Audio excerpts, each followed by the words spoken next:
Jessica Sophia, Maya, please, the stage is yours. Thank you so much. I would like to just share a little bit with you of what discrimination looks like in Mexico and potentially in the entire world. Discrimination is when you do any sort of dividedness, of separateness, and that will result in some sort of obstacle or prevent somebody from fully exercising any rights, any freedoms, just based on the following reasons. It could be your ethnicity, your citizenship, or on the color of your skin. Specifically in Mexico, when it comes to gender bias, 24.5% is women, and just 22.8% are male, at least adult males over 18 years old. So what triggers discrimination in the world? This is so simple, but at the same time is so sad. According to international surveys, the reasons for discrimination is just the lack of values, lack of education, is the lack of equality that prevail across the world because of social caste. It's the biases that each one of you may already have. And it's the lack of law enforcement that specifically the Mexican people and in general the world continue to endure these rules and won't protect all of them.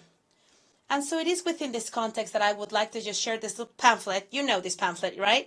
This is the Youth for Human Rights pamphlet. I'm sure you know it. And this is where Youth for Human Rights comes into action. But specifically, as Youth for Human Rights chapter Querétaro, we translated it into the Otomi dialect. This dialect is the native tongue of the original peoples from Mexico. I only have 5 of them. If you would like to just come in and see it, I will pass this around. It's exactly as it is in your version in English that you hold in your hands already, but in this extinct dialect. And we managed to get to them where we were allowed to get there and to diffuse this message. Because as I have said before, what makes discrimination possible? What triggers that inequality in the world? Well, lack of education. So Youth for Human Rights absolutely has definitely ticked the box on how to reach the world, on how to get to each youth individual, each country, and of course, every single heart.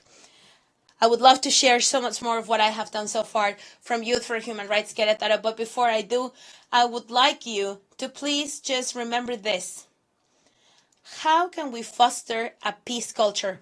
Everyone mentions the word peace and education in their speech, but when do we talk about to reflect in our own biases from the inside and the outside? Because if you're not at peace with yourself, you will never be at peace with everybody else, and hence you will never be a peace generator. So here are a few tips just for every one of you. I'm sure you're already very talented in your home countries, but here I go. Number 1, get to know yourself truly. Number 2, be empathic. Number 3, create conflict in opportunities. 4, respect diversity. 5, educate from value. 6, do not withhold your feelings. And 7, I would like to end by saying, look after your planet. Thank you.